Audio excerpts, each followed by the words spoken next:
vô vô đây vô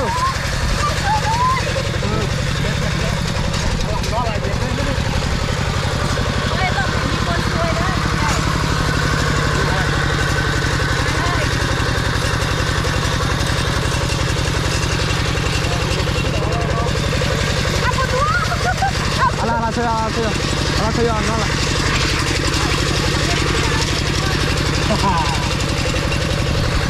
ทุกคนมันจะยากๆหน่อยนึงนะตะกี้บีบมือเลยเพราะว่ามันต้องได้ห้ามแล้วเดี๋ยวนี้ฝนตกมาเลยเดี๋ยวเดี๋ยวจะพาทุกคน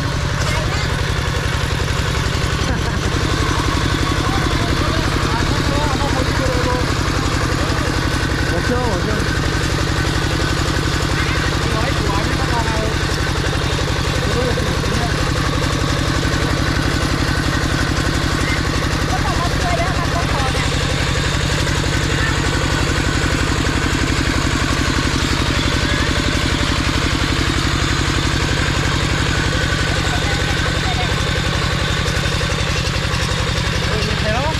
làm mất chưa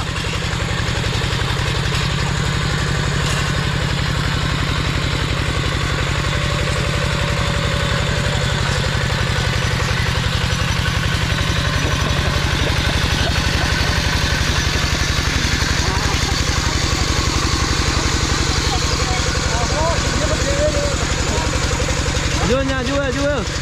là sao phía nhẹ là sao phía nhẹ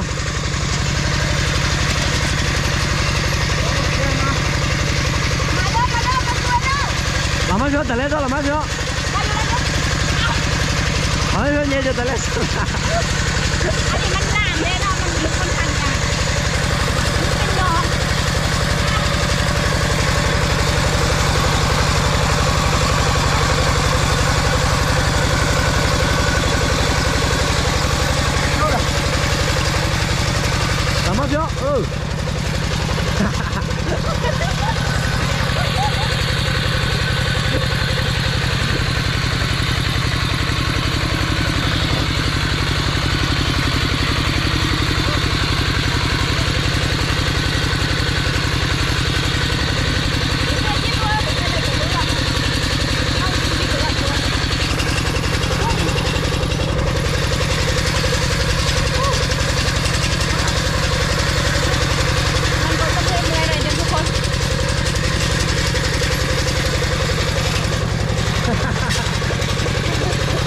làm mất chưa làm mất chưa ngon làm mất chưa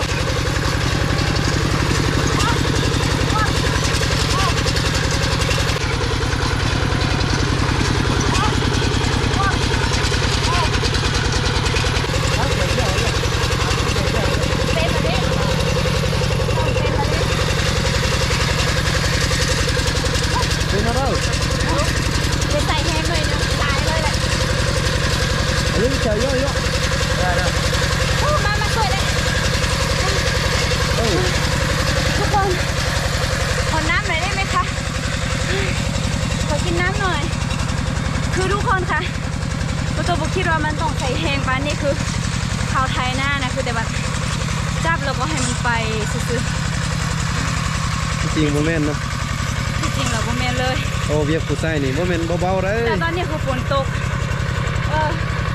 แล้วตอนนี้คืออยากกินน้ำมากไปหาน้ำกินกันโอ้คือทุกคนคิดว่าเบิ้งแม่คือจะโบมืออย่างเลยเนาะคือแบบสบายแต่โบแมนเด้อทุกคนไทยที่ยังบ่เคยไทยหน้านะอย่าเฝ้าบอกเลยว่ามันง่ายมันบ่ได้ง่ายเลยคือแบบมันบ่ง่ายในที่นี่คือเขาได้คุมจักรเนาะทุกคนเนาะขั้นถ่ายยูเบื้องขวาจนตัวยูทั้งโค้งจะเนี่ยเขาพยายามอย่าลืมบิดห้ามเบื้องขวา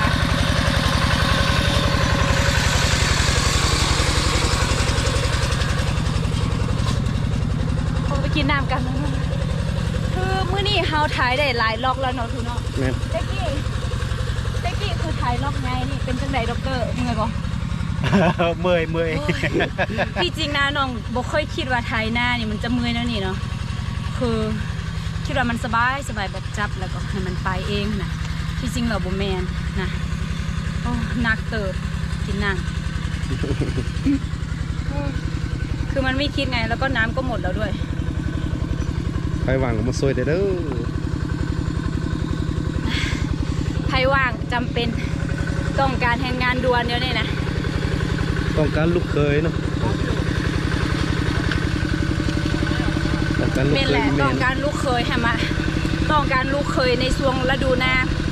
ให้มาไทยนะจักอาทิตย์หนึ่งหา2 อาทิตย์แล้วก็เลิกกัน ต้องการลูกเคยประมาณ 4-5 คน ประมาณ4-5 คนประมาณ2 ครั้งต่อปีก็คือฤดูหน้ากับฤดูเกี่ยวข้าวตีข้าวเรือนั่นก็อยากส่ง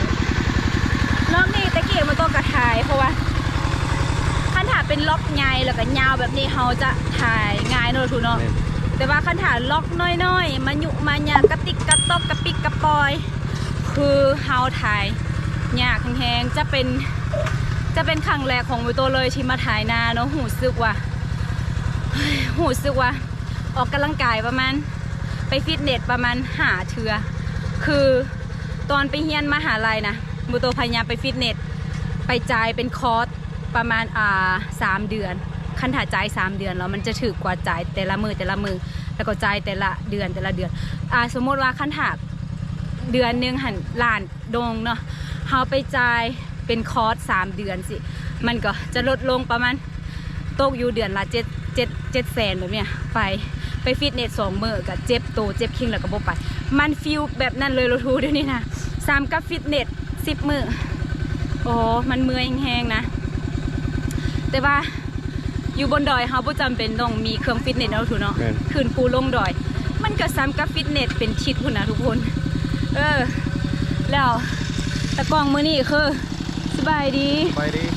มื้อนี้จะถ่ายนาบ่นี่ก็มาซวยเขาหั่นแหละซวยไทยหน่อยนึงโดยมาซวยกันซวยๆกันที่จริงมื้อนี้มีหลายคนเลยมีไอโรตาเด้เนาะไอโรตาไปกู้ยางเพราะว่าฝนมาเคยก็ไปกู้ยางแม่ในเคยก็ไปกู้ยางก็ไปกู้ยางเพราะว่าช่วงนี้จะเป็นช่วงนาเนาะทุกเนาะช่วงนาช่วงไฮแล้วก็เป็นช่วงกรีดยางคันถาเบียกกับมาเวลาพร้อมกันเนาะคันถาเราดูเก็บเกี่ยวแล้วก็บ่มีหยังเฮ็ดแม่นบ่ช่วงนั้นก็มีแต่ปาดยางอย่างเดียวแม่นโอเคเดี๋ยวมื้อโตก็จะคือไทยเบิ่งเด้อโอเคไปมาเลยตอนนี้เปลี่ยนมือกันว้าวเท่มากเลยว้าวตอนนี้คือน้องมาไถนาแห่เฮาเบิงเนาะคิดเลยนี่เวลาเฮาโค้งแบบนี้นะเฮาได้ห้ามอยู่มือตรงขวาแบบนี้นะทุกคนเลยจ้ะเฮาได้ใส่แฮงยามนี่เลยยามเวลาเฮาโค้งเนาะ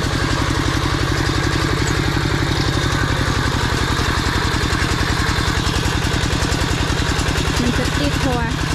ดินมันซุ่มเปียกเนาะมันเหนียว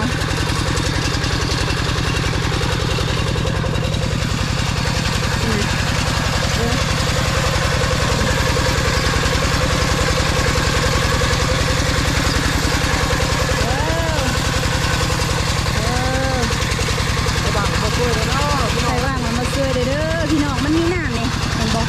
มีน้ำเลยก็ใส่เกิดเลย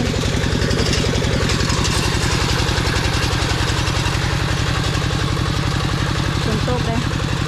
ทั้งคุณเขาก็ถ่ายคือกันนาที่ติดกันเนาะตะกร้าก็เขียวเลยได้เห็นตะกร้าบ่ได้พาทุกคนมาปลูกเนาะมือมาปลูกนะมันตัวบ่ได้มามันตัวมีเวียก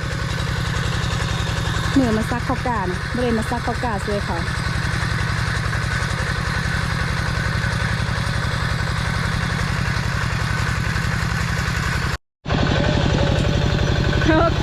โอเค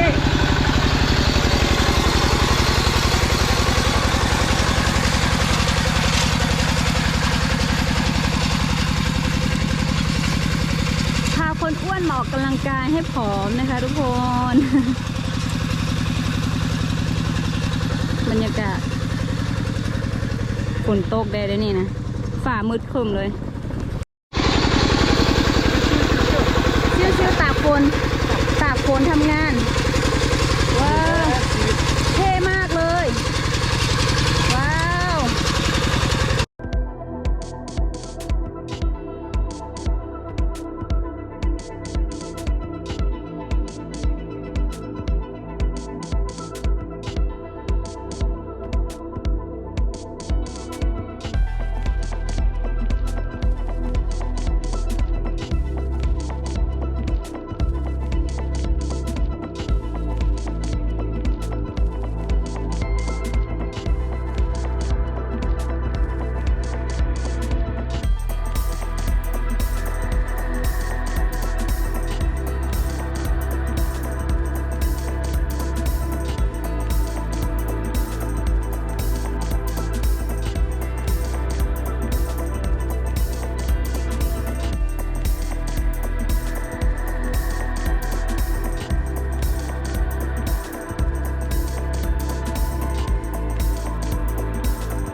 เคทุกคนตอนนี้คือเปลี่ยนให้อ้ายมาถ่ายเนาะคือต้องบอกเลยว่าการถ่ายนาเป็นอย่างที่ใส่แหงงาน เป็นอย่างที่ใส่แหงแบบหลายๆเลยแล้วก็ที่สำคัญคือ ตอนนี้ฝนตกตากฝนไปแล้วหนึ่งหยก คือนาจะเป็นนาที่แบบมีน้ำแล้วเนาะก็เลยว่าถ่ายค่อนข้างว่ายากหน่อยนึงจะเป็นครั้งแรกของโมโดมที่มาถ่ายนาแล้วหูสึกว่ามันต้องใส่แหงเยอะๆเลยที่จริงคิดมาตลอดว่าเขาถ่ายนาคือแบบเป็นตามมวนเนาะที่จริงแล้วโบแมนเด้อโบใช่เลยโบใช่เลยนะนี่เดี๋ยวโมโตก็จะขอลาแล้วเพราะว่าโมโตจะไปคั่วกินเนาะ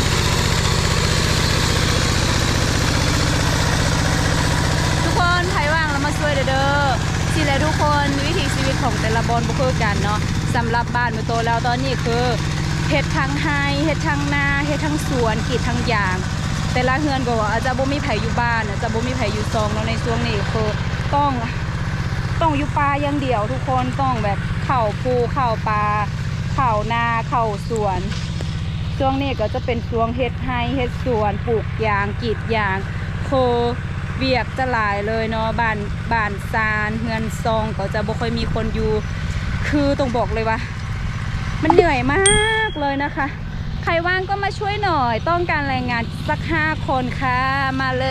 ย